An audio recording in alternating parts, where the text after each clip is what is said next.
আসসালামু আলাইকুম প্রিয় দর্শক, এটা আমাদেরই গল্প নাটকের ৩৪তম পর্ব। তো আপনারা সবাই দেখলেন, আর পর্বের শেষে যে বিশাল চমকটা ছিল সেটা দেখে নিশ্চয়ই আপনাদেরও রাতের ঘুম হারাম হয়ে গেছে। আবির কি আসলেই ফাহাদের সাথে এত বড় বেইমানি করল?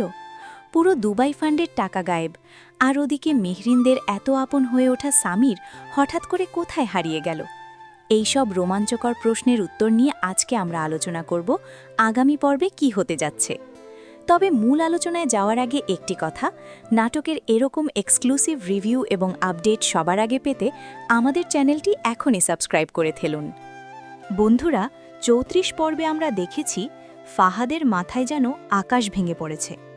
একদিকে সাইরার নামে এআই দিয়ে বানানো ফেক ছবি নিয়ে সংসারে চরম অশান্তি, অন্যদিকে আবির কোম্পানির দুবাই ফান্ডের পুরো টাকাটা একটা অজানা অ্যাকাউন্টে ট্রান্সফার করে পালিয়েছে। আগামী ৩৫তম পর্বে আমরা দেখতে পাব এক অন্যরকম ফাহাদকে। ফাহাদ এই বিশাল ক্ষতি কিভাবে সামাল দেবে?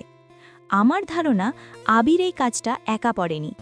এই ষড়যন্ত্রের পেছনে জামশেদ সাহেবেরও হাত থাকতে পারে। সাইরা কি এই বিপদের দিনে ফাহাদের পাশে দাঁড়াবে, নাকি ওই ফেক ছবির কারণে ওদের মধ্যে ভুল বোঝাবুঝি আরও চরম আকার ধারণ করবে?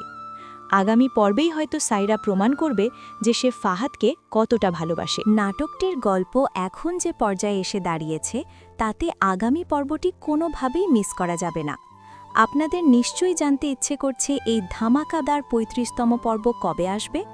আপনাদের জানিয়ে রাখি, এটা আমাদেরই গল্প নাটকের নতুন পর্ব সিনেমাওয়ালা ইউটিউব চ্যানেলে খুব শীঘ্রই আপলোড হতে যাচ্ছে এবং সাধারণত তাদের নতুন পর্বগুলো দুপুর ৩টের মধ্যেই রিলিজ হয়। তো বন্ধুরা, আপনাদের কি মনে হয়, ফাহাদ কি তার চুরি হওয়া টাকা ফেরত পাবে, আর মেহেরিন কি স্বামীরের কাছে নিরাপদে ফিরে আসবে? কমেন্ট করে আপনাদের মূল্যবান মতামত অবশ্যই জানাবেন। ভিডিওটি ভালো লাগলে একটি লাইক দিন।